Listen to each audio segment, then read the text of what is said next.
अस्सलाम वालेकुम नाजरीन, आप देख रहे हैं न्यूज़ टॉक। मैं हूं यशवीन जमाल। पाकिस्तान की अस्करी और सिफारती तारीख में आज का दिन एक यादगार दिन बनकर उभरा है, जब फील्ड मार्शल सैयद आसिम मुनीर को अमरीकी सदर डोनाल्ड ट्रंप ने व्हाइट हाउस में खसूसी ज़ोहराने पर मदऊ किया। ये महज एक रस्मी मुलाकात नहीं है, बल्कि एक आलमी ताकत की जानिब से पाकिस्तान की अहमियत को तस्लीम करने का अमली मुजाहिरा है। कैबिनेट रूम में 2 घंटे से तवील जारी रहने वाली ये मुलाकात न सिर्फ गैर मामूली थी, बल्कि गैर रवायती भी थी। खुद अमरीकी सदर ने इस मुलाकात को एक एजाज से कम करार नहीं दिया, जो कि इस बात की गवाही है कि पाकिस्तान का किरदार महज खित्ते तक महदूद नहीं है, बल्कि अब पाकिस्तान आलमी मंजरनामे पर एक जिम्मेदार, मुतहर्रिक और बाअसर किरदार बन चुका है। इस अहम मुलाकात में अमरीकी सदर डोनाल्ड ट्रंप के साथ अमरीकी मशरिक़ वुस्ता के नुमाइंदा खसूसी स्टीव विटकॉफ की मौजूदगी इस बात का सबूत है कि अमरीका पाकिस्तान को महज जनूबी एशिया के तनाजुर में नहीं, बल्कि मशरिक़ वुस्ता की सियासत में भी एक कलीदी फरीक समझता है। मुलाकात के बाद मीडिया से गुफ्तगू करते हुए अमरीकी सदर का यह कहना कि पाकिस्तान जितना ईरान को जानता है इतना कोई नहीं जानता, न सिर्फ वाज़े आलमी एतमाद का इजहार है, बल्कि इसका मकसद पाकिस्तान को खित्ते में अमन कायम रखने के लिए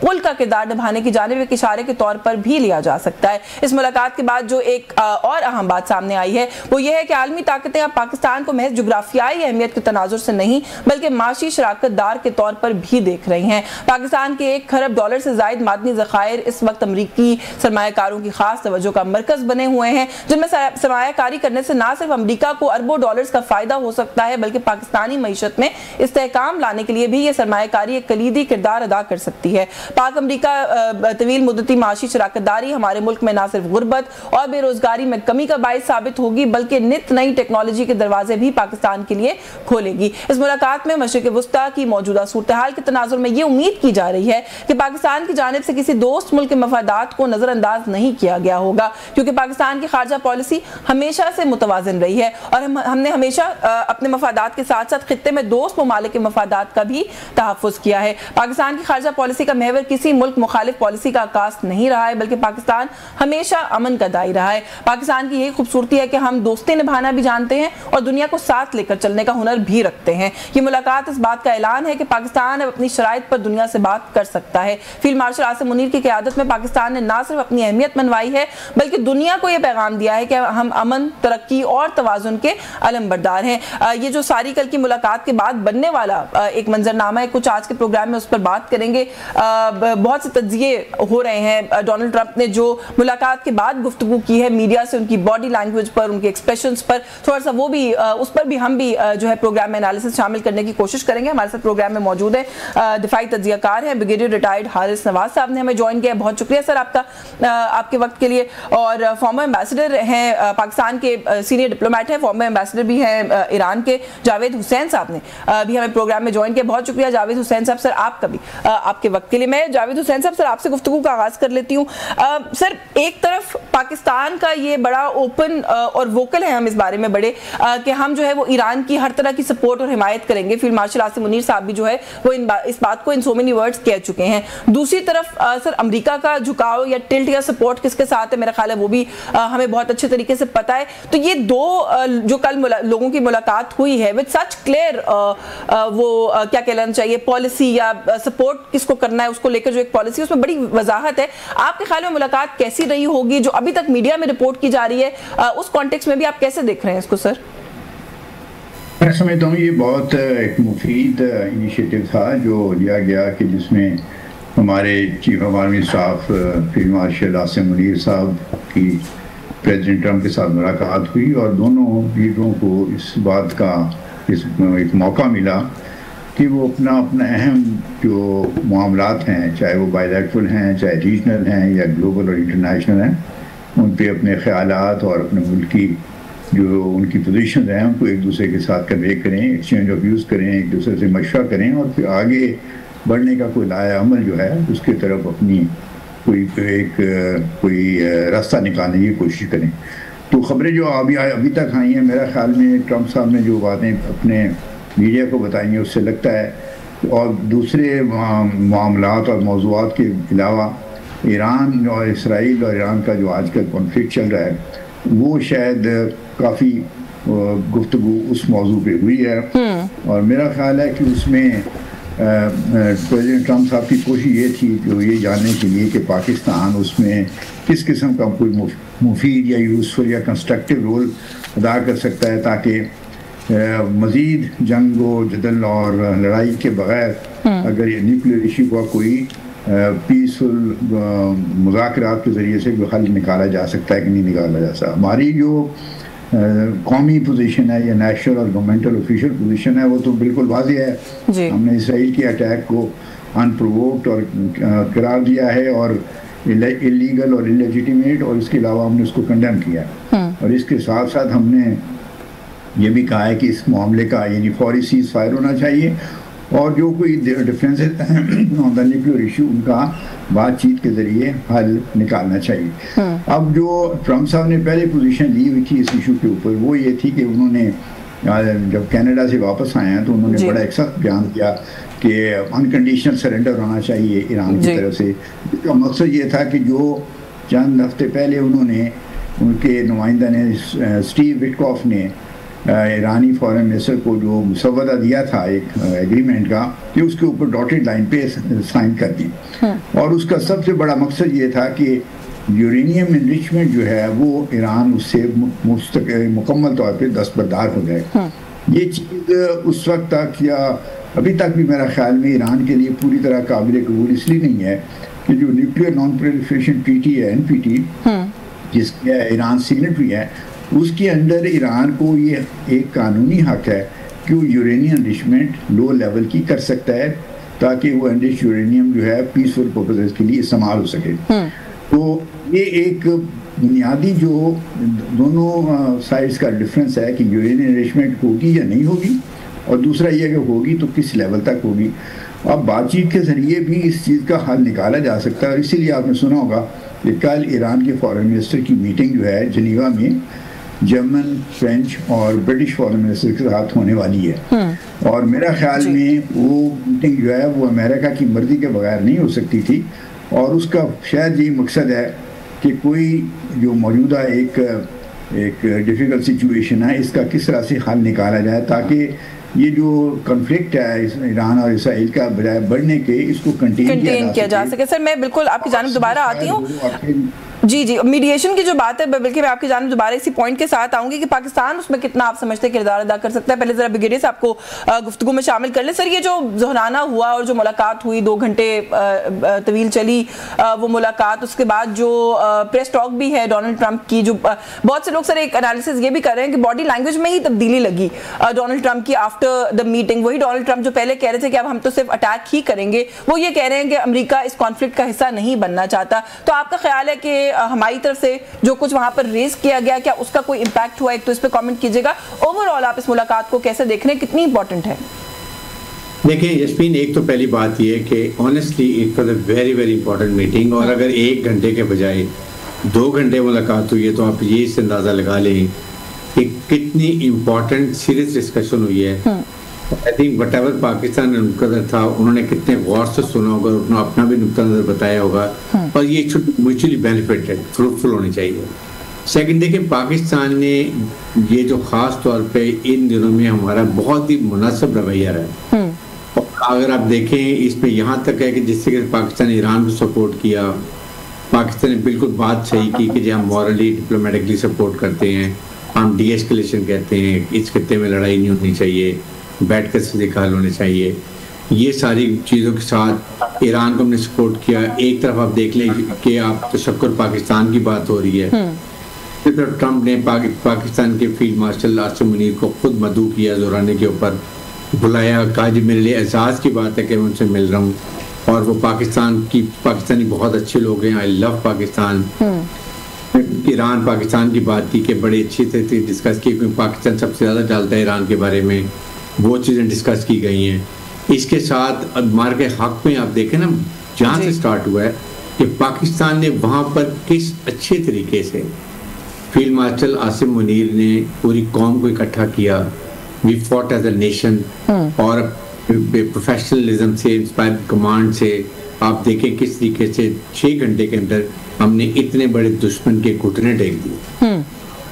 उन्होंने अमेरिकन ने भी रियलाइज कर लिए कि हमने इतना अर्सा जो है ना वो इंडिया के ऊपर गलत इन्वेस्टमेंट की है। इनकी लीडरशिप इनकॉम्पिटेंट है, इनकी फौज untrained unprofessional, they can't deliver और फिर इनके हर एक से ताल्लुकात खराब है।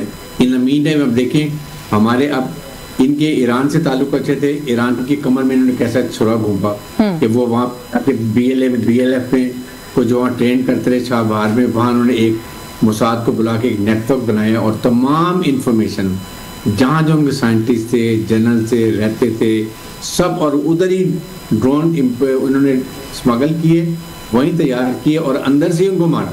हाँ। और इंडिया पर क्लियर हो गया। इसके बाद हमारे चीन से भी ताल्लुकात अच्छे हैं, हमारे बांग्लादेश से देख लें, नेपाल से देख लें, श्रीलंका से देखें, मालदीव से देखें, हर मुल्क से हमारे ताल्लुकात अच्छे। सो एक उन्होंने ये रियलाइज कर दिया कि now Pakistan is a regional stabiliser है और ये बहुत अच्छा रोल अदा कर रहा है। ब्रिगेडियर साहब, इसका मैं आपको इंटरप्ट कर रही हूँ वैसे, लेकिन इसका एक और एस्पेक्ट भी तो हो सकता है, क्योंकि जाहिर है जब इस तरह के मामलात होते हैं तो एक क्रिटिकल साइड भी होती है जो चीज़ों को और तरह से देख रही होती है। एक राय इस वक्त ये भी सामने आ रही है कि पाकिस्तान को अमेरिका हमेशा सिक्योरिटी लेंस से देखता है, और हमें इस चीज़ को भूलना नहीं चाहिए कि रीजन में अगर दोबारा कोई कॉन्फ्लिक्ट है जिसको हवा मिल रही है और ये पोटेंशियली पॉसिबल बात है कि अमेरिका उस कॉन्फ्लिक्ट के अंदर एक्टिवली इन्वॉल्व हो सकता है, तो कहीं पाकिस्तान को वो दोबारा माजी की तरह उसी सिक्योरिटी लेंस से तो नहीं देख रहा कि पाकिस्तान की हिमायत जो है वो अपने लिए हासिल करेगा। देखिए, पाकिस्तान को बड़ा क्लियर पता है कि हमारी क्या फॉरेन पॉलिसी है। हमने अपने नेशनल ऑब्जेक्टिव्स को रखना है फ्रंट के ऊपर, हमने रीजन में रीजनल स्टेबलाइजर के तौर पे रहना है, हमें अपने रीजन में स्ट्रांग होना है जिसमें रशिया, चाइना, उसके बाद ईरान, मिडल ईस्ट, सब पे सेंट्रल एशिया है।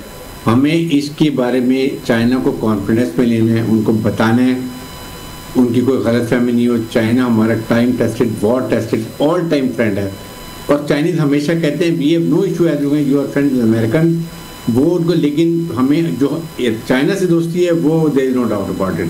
इसके बाद इंडिया का देखें मुतसाबाना जो ये रवैया रहा है ना, जिसकी वजह से ये अब बिल्कुल आइसोलेट हो गया। आपके सामने कनाडा में गया, इसको कोई लिफ्ट नहीं किसी ने कराई। उसके इनकी जयशंकर जो टीम गई थी शशि थरूर की, वो आप देख लें। अभी इनका जो विक्रम ये ने बातें की, जिस सेक्रेटरी ने वो बातें की हैं, वो ट्रम्प को बहुत बुरी लगी हैं। तो इसलिए इस वक्त, और फिर उन्होंने देखें ट्रेड की उन्होंने कितनी इंपॉर्टेंट बात की है, जिसपे उन्होंने कहा कि पाकिस्तान काउंटर टेररिज्म की बात की है। उसके बाद उन्होंने कहा जी कि मिनरल में वी वेर इंटरेस्टेड। फिर उन्होंने क्रिप्टोग्राफी के करेंसी की बात की है। ये वो सारी चीजें हैं जो बहुत ही, और IT की बात की है। तो आई थिंक हमें अपने कार्ड अपनी मर्जी के खिलाफ खेलने, बल्कि यहाँ तक हमें कहना चाहिए कि हमारे स्टूडेंट्स को वहाँ की यूनिवर्सिटीज में ज्यादा एक्सेस मिलना चाहिए। ये हमें चीजें हमें बिल्कुल अपने जो इंटरेस्ट है और जो मामलात हैं उनको आगे लेके चलना चाहिए। लाइक यू सेइंग कि हमें पता होना चाहिए कि हम जो है वो कितना कर सकते हैं और क्या कर सकते हैं, हमारी डिप्लोमेटिक टारगेट्स क्या है। मुझे एक ब्रेक लेनी है सर, ब्रेक से वापस आके इस पर मजीद बात करते हैं, क्योंकि जो ब्रिगेडियर साहब बात कर रहे हैं कि एक रीजनल स्टेबलाइजर का जो है वो रोल पाकिस्तान जो है वो रखता है इस वक्त यहाँ पर, तो उसको हम कैसे इस्तेमाल कर सकते हैं। ये जो कॉन्फ्लिक्ट इस वक्त बना हुआ है, इसको कम करने के लिए, इसको कंटेन करने के लिए, इस पर बात करते हैं इस ब्रेक के बाद। हमारे साथ रहिएगा जी। वेलकम बैक नाज़रीन, हम बात करें इस वक्त जो ईरान इजराइल तनाज़ा है, जंग है, उसके हवाले से हमारे साथ जावेद हुसैन साहब इस वक्त मौजूद हैं। सर, आप एम्बेसडर रहे हैं ईरान में, आपने पाकिस्तान की नुमाइंदगी की है वहाँ पर। जाहिर है वहाँ पर कितना पाकिस्तान को कैसे ट्रीट किया जाता है, कैसे लिया जाता है, पाकिस्तान की क्या अहमियत है, आप बहुत अच्छे से मेरे ख्याल उस पर बात कर सकते हैं। सर, अगर if it comes to that कि ईरान से बात करनी है, इस बारे मामले के अंदर मीडिएशन जो है वो करवाई जाए या पाकिस्तान मीडिएटर का रोल प्ले करने की कोशिश करे, तो एक तो ये कहिएगा कि आप क्या समझते हैं कि हम क्या इतना कोई इन्फ्लुएंस रखते हैं ईरान पे कि हम इसके अंदर अपना कोई किरदार अदा कर सकते हैं, और आपको ये कॉन्फ्लिक्ट अल्टीमेटली वहां जाता वो नजर आ रहा है मीडिएशन की तरफ? क्योंकि जाहिर है जब कॉन्फ्लिक्ट बिल्कुल अपने हाई पर होता है या पीक पर होता है, तो उस वक्त तो सेंटिमेंट यही होता है कि दोनों साइड्स यही कहती हैं कि अब जंग ही होगी, लेकिन आपको लगता है कि अल्टीमेटली बातचीत से रिजॉल्व हो जाएगा?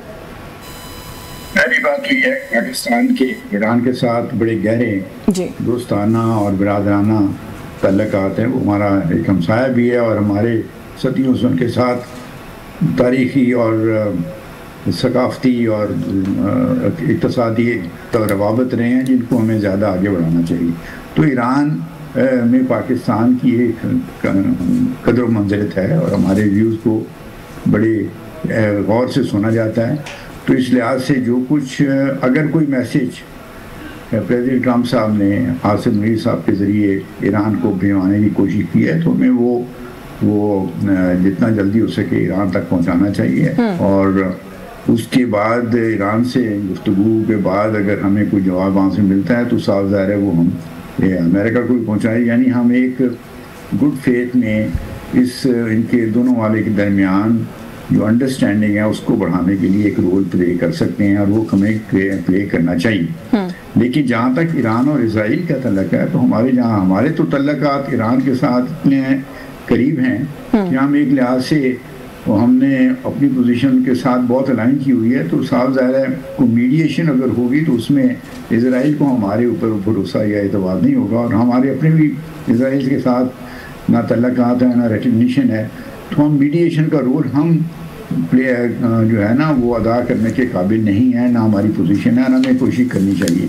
हमें ये कोशिश करनी चाहिए कि जहाँ जहाँ भी हमारा असर रसूख है, चाहे वो खित्ते के ममालिक में है या बैनुल-अक़वामी लेवल पे है, हम इस कॉन्फ्लिक्ट को डी एस्केलेट करने की कोशिशों में अपना हिस्सा डालें, और इस सीज़ फायर की तरफ इसको ले जाने की कोशिशों में भरपूर अपना किरदार अदा करें। और तीसरा, फिर जहाँ तक हो सकता है इस इशू को, जो न्यूक्लियर इशू है, उसका एक पुरअमन तरीके से मुज़ाकरात के ज़रिए हल ढूंढने में हमसे जो कुछ हो सकता है, चाहे ईरान के साथ मिलके या अमेरिका के साथ मिलके या उनके साथ मुज़ाकरात के ज़रिए, बातचीत के ज़रिए हम अपना किरदार अदा करें। तो इस किस्म का हमें रोल इख्तियार करना चाहिए, लेकिन हमें उतना ही आगे बढ़ना चाहिए जितना ईरान और अमेरिका हमें आगे बुलाते हैं या हमारे एक्सेप्ट करते हैं। वरना अगर वो उनकी अपनी एक पोजीशन हो और वो और किस्म की चीज़ करना चाहते हैं, तो हमें अपने आप को उनके ऊपर इम्पोज करने की जरूरत नहीं है। बिल्कुल ठीक है, लेकिन मीडिएशन का रोल आप कह रहे हैं कि हम प्ले कर सकते हैं, और वो हमें रोल प्ले करना चाहिए। ब्रिगेडियर साहब, आपको मैंने ये नहीं कहा, मैंने कहा है कि ईरान और इसराइल के दरमियान मीडिएशन का रोल हम अदा नहीं कर सकते, क्योंकि हमारी पोजीशन बिल्कुल ईरान के साथ अलाइंड है। हाँ नहीं, लेकिन अमेरिका के साथ ऑफ कोर्स जो अब आप बात करें कि मैसेजिंग, अगर अमेरिका की तरफ से कोई पैगाम आ रहा है और अगर कोई हम किरदार अदा कर सकते हैं तो वो हमें जो है वो जरूर पहुंचाना चाहिए। ब्रिगेडियर साहब, आपको किसी any point in time soon अभी ये जो मामला चल रहा है इसके अंदर अमेरिका एक्टिवली इस कॉन्फ्लिक्ट का हिस्सा बनता हुआ नजर आ रहा है? सर देखिए, अभी तक तो अमेरिका नजर आ रहा है बिल्कुल, क्योंकि बिकॉज दे वांट, जो इनका एक दूध का एरिया जो बड़ा 100 मीटर डीप इनका साइट्स हैं वहाँ पर, क्योंकि इसराइल की बस की बात नहीं है वहाँ पर। They want to go for MOP, जो इनके एमुनिशन है, जो कि बहुत ही बंकर बस्टर्स हैं। They go deep into this, because Israel के पास टोटल 8 मीटर तक को नुकसान कर सकते हैं डीप, और ये इट कैन गो डाउन। ये कि मेरे ख्याल में अभी आहिस्ता आहिस्ता अमेरिकन की ये मॉरल ग्राउंड ख़त्म हो रही है कि they have to go and destroy that site. इसलिए ईरान ने अनाउंस किया है, और रशिया ने भी कहा है कि बड़ी क्लियर के फॉरेन मिनिस्टर सेड कि we just don't want any nuclear bomb. One, हमारे स्पिरिचुअल लीडर ने कहा कि it is against Islam, we will not go for it, and we are open for inspection by international atomic energy commission. Any time all inspectors can come inspect and then we are ready to go and sign agreement. जहाँ तक उन्होंने बात की, but the condition is that first it has to be de-escalated. जी पाकिस्तान, देखिए American से अगर पाकिस्तान की तरह से कम्युनिकेशन है ये इनके साथ, ईरान के साथ, सो अगर वो कहते हैं we can go explain them, क्योंकि पाकिस्तान के लिए बहुत ज़रूरी है कि इसको डी-एस्केलेट करें। अगर ईरान को तबाह करते हैं और वहाँ पर रिजीम चेंज होती है, ऑयल गैस पे कब्जा हो जाता है, उनको सब, और वहाँ पर आके अपनी मर्जी को बहुत बना देते हैं, that means now that they knocking at our door in Balochistan. क्योंकि वही हाल होगा जो इराक का, लिबिया का, सीरिया का वो ईरान का कर देते हैं, तो उसके बाद देन यू कैन सी कि व्हाट फॉलोड इसके पाकिस्तान के ऊपर कितने सीरियस हो सकते हैं। इसलिए हमारी, और फिर इस्लामिक ममालिक, I think that their role is absolutely, I think, uncalled for and unacceptable. जिस तरीके से किया 21 कंट्रीज बहुत रोल एक्टिव किए, तमाम इस्लामिक ममालिक को दिस द टाइम, वरना कल को इन सब की बारी आएगी। और सेकंड ये बात है कि इंडिया का जो रोल रहा है, जो इसने फ़ायदा उठाया है ईरान से, 50% सस्ता ऑयल लिया और चाबहार पे बैठ गए, वहाँ पर BLF को ट्रेन किया, रॉ ने वहाँ पर मुसाद को लिया है, और जो उनके कमर में छुरा घूम गए। अब ईरान को पता चले कि दोस्त कौन है और दुश्मन कौन है। बिल्कुल, दिस इज द टाइम जो भी एफर्ट हो सकती है, और रशिया मस्ट कम इन। रशिया ने बड़ी अच्छी स्टेटमेंट दी थी कि ये बिल्कुल गलत बात है कि एक आपने ज़बरदस्ती बोर्ड, IAEA के बोर्ड से आपने एक रिपोर्ट ली कि तशवीश का इजहार है। आई मीन, या बोर्ड पब्लिश करें आप यूएनओ में लेके जाएं, वहाँ पर दिखाएं क्या प्रोग्रेस है। अदरवाइज दोबारा इसकी इंडिपेंडेंट इंक्वायरी करें and then should be done. Otherwise we expect कि ऐसी कोई बात नहीं होगी कि उस पर नुकसान पहुंचाया जाएगा। Before I go back to Javed sahab, quick comment इस पे कर दीजिए। आपको ये एक्सपैंड होता हुआ कॉन्फ्लिक्ट नजर आ रहा है? मैं बहुत जगहों पे ये बात सुन रही हूँ कि ये तो थर्ड वर्ल्ड वॉर की तरफ बात जा रही है, इसके अंदर अभी और ममालिक जो है वो भी शामिल हो सकते हैं, ये कॉन्फ्लिक्ट यहाँ से रुकेगा नहीं बल्कि आगे ही बढ़ेगा। आप इसको कैसे देखते हैं? अगर खुदा ना खास्ता अमेरिका इस कॉन्फ्लिक्ट में कूद पड़ता है, जो कि अभी तक प्रेसिडेंट ट्रंप ने रूल आउट नहीं किया, उन्होंने कहा कि मैंने भी फैसला नहीं किया मैं करूंगा या नहीं करूंगा, यानी अमेरिका करेगा या नहीं करेगा, इस हिस्सा इसमें जंग में हिस्सा लेगा या नहीं। अगर तो वो हिस्सा ले लेती हैं यानी जंग में कूद पड़ते हैं, तो फिर उसके बहुत तबाहकुन असरात होंगे और सारे खिते में फिर कॉन्फ्लिक्ट का बढ़ने का ख़तरा होगा। और फिर जब इस तरह से खिते के लेवल पे यानी एक जंग शुरू होगी तो उसके फिर इक़्तिसादी भी और ऑयल एंड गैस के ऊपर एनर्जी सिचुएशन जो वर्ल्ड ग्लोबल है उसके भी असरात होंगे। तो मुझे ख़तरा ये फिर हो सकता है कि दूर के ममालिक भी उसमें किसी ना किसी तरह से खिंच के इन्वॉल्व हो जाए। तो ये एक बहुत बड़ा कदम होगा अगर अमेरिका ने उठाया। मेरा ख्याल है इसीलिए प्रेसिडेंट ट्रंप ने धमकियाँ तो पहले दी हैं कि वो यानी आपको पता है जब उन्होंने कहा कनाडा से वापस आके कि ईरान को फ़ौरन अनकंडीशनल सरेंडर करना चाहिए वरना तैयार हो जाए किसी यानी हमारे तरफ से एक्शन के लिए। लेकिन बाद में जब उन्होंने, और मेरा ख्याल में उनकी अपना जो गेम प्लान है उसमें शायद मकसद उनका ये है कि ईरान के ऊपर इतना प्रेशर डाला जाए पॉलिटिकल और मिलिट्री कि वो मिलिट्री प्रेशर इसराइल के थ्रू और पॉलिटिकल प्रेशर कि वो ईरान उनकी शराइत पे मान के एग्रीमेंट साइन कर दे।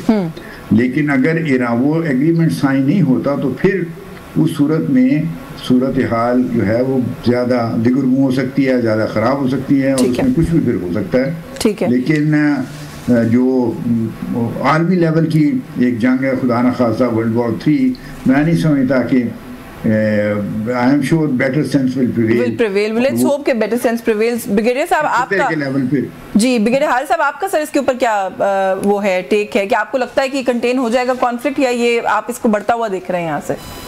I think 50% चांसेस है। जिस तरीके से अभी बात हो रही है, रशिया ने भी काफ़ी स्ट्रॉन्ग स्टेटमेंट दी है, पाकिस्तान से भी मुलाकात हुई है, Pakistan must have told them इसके फॉलोअर्स क्या हो सकते हैं इस एरिया के अंदर। और फिर अमेरिकन प्रेसिडेंट की जो था कि जी मैं लड़ाइयाँ जंगें नहीं करवाऊंगा, मैं सुलह कराऊंगा, वो भी अपने आप को निगेट कर रहे होंगे अगर लड़ाई में खुद कूदते हैं। और इसलिए मेरे ख्याल में मुझे उम्मीद है कि शायद डीएस्केलेशन हो जाए। जो वो करना चाहते थे उन्होंने कर लिए, क्योंकि उन्होंने रियलाइज़ कर लिया कि रजीम चेंज अमेरिका नहीं कर सकता। ये कौम उनको समझ नहीं आ रही है, ये बहुत रेजिलियंट कौम है, बहुत ही नेशनल कौम है, नेशनलिस्ट। ये एक्सेप्ट नहीं करेंगे, ये मर जाएंगे, शहीद हो जाएंगे, लेकिन कभी ये इस पे कॉम्प्रोमाइज नहीं करेंगे। इसलिए आई थिंक अमेरिका ने रियलाइज सो दे माइट सफाई के ठीक है जो हमने करना था कर लिया है, उसका वेपन ग्रेड डाउन कर लिए, तो अब हम यहाँ जाके तो बिल्कुल। एंड वो जैसे भी एम्बेसडर साहब ने भी कहा कि let's hope better sense prevails. बहुत शुक्रिया आपका ब्रिगेडियर रिटायर्ड हारिस नवाज साहब, सर आपने प्रोग्राम में वक्त दिया। जावेद हुसैन साहब सर बहुत शुक्रिया आपका भी, आपने प्रोग्राम में वक्त दिया। मुझे एक ब्रेक लेनी है, ब्रेक से वापस आके मजीद ये जो इस वक्त ईरान इजराइल कॉन्फ्लिक्ट है इसी पे बात करेंगे, हमारे साथ रहिएगा। जी वेलकम बैक नाज़रीन। जैसे मैंने ब्रेक पे जाने से पहले कहा था कि इस वक्त जो ईरान इजराइल कॉन्फ्लिक्ट है उसी पर मजीद बात करेंगे। हमारे साथ प्रोग्राम के इस हिस्से में हमें ज्वाइन किया है साबिक सेक्रेटरी खारजा हैं। जब हम बात करते हैं खिते की जो डायनामिक्स हैं या कोई इंटरनेशनल रिलेशंस की बात करते हैं, बड़ी गहरी निगाह एजाज चौधरी साहब ने हमें ज्वाइन किया। बहुत शुक्रिया सर आपका आपके वक्त के लिए। सर सबसे पहले तो कल जो एक मुलाकात हुई है उसको लेके बहुत तरह तरह के एनालिसिस ऑब्वियसली हो रहे हैं, इंटरनेशनल मीडिया पर भी हो रहे हैं, हमारे पड़ोसी मुल्क में भी खासा उसका दुख और गम मनाया जा रहा है। तो सर किस तरीके से आप पहले अपनी राय दीजिएगा कि आप उसको कैसे देख रहे हैं, उस मीटिंग को, उस मीटिंग का क्या फायदा आप समझते हैं कि इस रीजन की पॉलिटिक्स को हो सकता है, और जब हम अपनी और अमेरिका के ताल्लुकात की बात करते हैं तो उसके लिए कितना बड़ा माइलस्टोन था सर? जी ये सारी बातें आपकी सही हैं। हमारे दो तरफा ताल्लुकात के लिए भी अच्छा है, क्योंकि बहुत सारे लोग समझ रहे थे कि जी अमेरिका तो आप बिल्कुल इंडिया का साथी है, हमारे ताल्लुकात ख़त्म हैं, हम तो चीन के दोस्त हैं, इस वजह से भी ख़त्म है। तो वो भी गलत बात साबित हुई। फिर हिंदुस्तान में अगर आप बैठे हैं तो वो भी परेशान है कि भाई ये हमारे साथ क्या हुआ, हम तो समझते थे कि हम तो अमेरिका के साथी हैं। हाँ। तो उधर भी जरा परेशानी है। ईरान वाले भी खुश हैं इसलिए कि उनको अंदाजा है कि पाकिस्तान ने यकीनन उनको यही कहा होगा कि जी आप जंग मत कीजिए, बल्कि ये जो इजराइल के साथ जंग है ईरान की, ये भी रुकवाइए। चीन के हवाले से भी मेरे ख्याल में चीनियों को इस बात का बिल्कुल अंदाजा है कि पाकिस्तान चीन को अपना सबसे बड़ा और अच्छा दोस्त समझता है, लेकिन वो ये भी चाहता है कि अमेरिका के साथ ताल्लुकात पाकिस्तान के रहें। तो मुझे तो हर हवाले से ये जो मीटिंग है वो अच्छी ही नजर आई, इसका फायदा ही होगा पाकिस्तान, इसका फायदा ही होगा पाकिस्तान को। आपको लगता है कि जो अभी आपने खास तौर पे, क्योंकि कॉन्फ्लिक्ट है इस वक्त ऑनगोइंग ईरान और इजराइल का, और आपने कहा कि ईरान को भी इस बात का की तसल्ली होगी कि पाकिस्तान ने उन्हीं के साइड से कोई बात की होगी। सर, हमने जो भी कोई अपनी साइड से बात की होगी, या हम तो बड़े क्लियर हैं इस बारे में कि हमारी सारी सपोर्ट जो है वो ईरान के साथ है, लेकिन अमेरिका भी सर उतना ही क्लियर है कि उनकी सारी सपोर्ट जो है वो इजराइल के साथ है। तो हमारी बातचीत से सर वहाँ पे किसी किस्म का आप समझते हैं कोई फर्क पड़ा होगा? इजराइल और ईरान के दरमियान हम बराह रास्त मीडिएशन तो नहीं कर सकते, लेकिन वाया अमेरिका आपको लगता है कि हम सालसी का भी कोई किरदार अदा करके क्या इस कॉन्फ्लिक्ट को कंटेन करने में अपना कोई किरदार अदा कर सकते हैं? पाकिस्तान ने तो बड़ा खुल के कहा है कि ये कॉन्फ्लिक्ट रुकना चाहिए, ये जंग रुकनी चाहिए, ये तो हमने खुल कर कहा है। बिल्कुल। अभी बाहर कई लोग स्पेकुलेशन कर रहे हैं कि जनाब कहीं उन्होंने ये तो नहीं कहा कि जी आप ईरान को अपने मिसाइल मत दें या अपनी कोई टेक्नोलॉजी मत दें। भाई ये तो पहले से नोन है कि पाकिस्तान कभी ऐसा काम नहीं करता। पाकिस्तान ने तो कह दिया हुआ है कि हमारी जो सारी जोहरी सलाहियत है और हमारा जितना दिफा किया वो मशरिक से आने वाली जारहियत से को रोकने के लिए, और वहां से वो जारहियत खत्म तो नहीं हुई ना, अभी तो ऑपरेशन सिंदूर पॉज की है सिर्फ उन्होंने, जिसका मतलब है कि हमने पूरी तैयारी रख ली है। तो हम कैसे बीच में दूसरी जंग में चले जाएं, ये बताइए ना आप। एक जंग हम ऑलरेडी हमारी जारी है, तो पाकिस्तान ने तो मेरा ख्याल यही जवाब दिया होगा। तो मैं नहीं समझता कि अगर वहां से कहा भी हुआ, क्योंकि उनको और पाकिस्तान के लिए बड़े नजर आ रहे हैं, उनको नजर आ रहा है कि अगर चीन के साथ जो मुकम्मल तौर पर पाकिस्तान का इत्तेहाद होता है, और हिंदुस्तान तो बिल्कुल अनरिलायबल साबित हुआ है ना उनके लिए, क्योंकि वो रूस के साथ भी ताल्लुकात रखे हुए थे, बाकी सब के साथ भी अमेरिका को एहसास हो गया है कि भाई इनके साथ तो बात नहीं बनती, तो वो पाकिस्तान के साथ रखना चाहते हैं। फिर कुछ एक इक्तिसादी पहलू भी हैं, आपको पता है कि बात हो रही है अमेरिका की इन्वेस्टमेंट्स की मिनरल सेक्टर में, प्लस क्रिप्टो के हवाले से। अब इस सारे में भी मैं समझता हूँ कि हमारा इम्तिहान होगा कि हम नेगोशिएट अच्छा करें। माजी में कई बार ऐसा हुआ है कि हमने कोई अच्छी नेगोशिएशन नहीं की है, इस दफा मैं उम्मीद करूंगा कि हमारी अच्छी नेगोशिएशन हो, तो कोई मसला नहीं, अपने मफादात की आप हिफाजत कीजिए, और अमेरिका समझ जाएगा। अगर आप किसी बात के ऊपर उनको कहते हैं कि जी हम ये इस तरह नहीं मानते, तो समझ जाएंगे। तो काट ऊंचा करना चाहते हैं, लेकिन ये मैं कहने के बावजूद मैं कहूँगा माजी माजी है, हाल है, और मुस्तकबिल मुस्तकबिल है। पाकिस्तान ने बहुत से सबक सीख लिए हुए हैं। पाकिस्तान अब एक तगड़े मुल्क के तौर पर बात कर रहा है, क्योंकि 10 मई को जो हुआ उसके बाद पाकिस्तान के क्रेडेंशियल्स बड़े मजबूत हो गए हैं। पाकिस्तान अब अपने तौर पर खड़ा होना जानता है। अमेरिका की तमाम तर सैंक्शंस के बावजूद हमने बिल्ड की, अपने जहाज बिल्ड किए, अपनी कैपेबिलिटी बिल्ड की।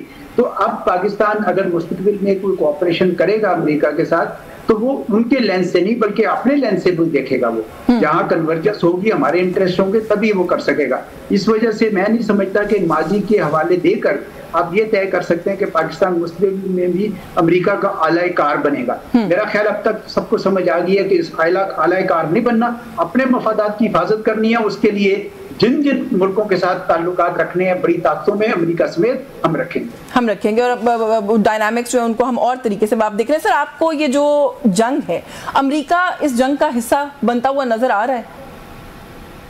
देखिए, मिसकैलकुलेशन तो कोई भी कर सकता है, लेकिन अमेरिका में अभी इत्तेफाक राय नहीं हुआ। उसकी वजह यह है कि बहुत सारे लोग ये महसूस करते हैं कि अमेरिका ने जब अफगानिस्तान की जंग लड़ी, और उससे पहले इराक में लड़ी, और उससे पहले वियतनाम में लड़ी, तो क्या पाया? कुछ नहीं पाया। तो इस वजह से अब तीसरी जंग में चौथी जंग में आएंगे तो क्या मिल जाएगा? तो इसलिए वहां पे अभी कंसेंसस नहीं है। दूसरा, कांग्रेस करती है इसका फैसला कि जंग में जाना है कि नहीं जाना।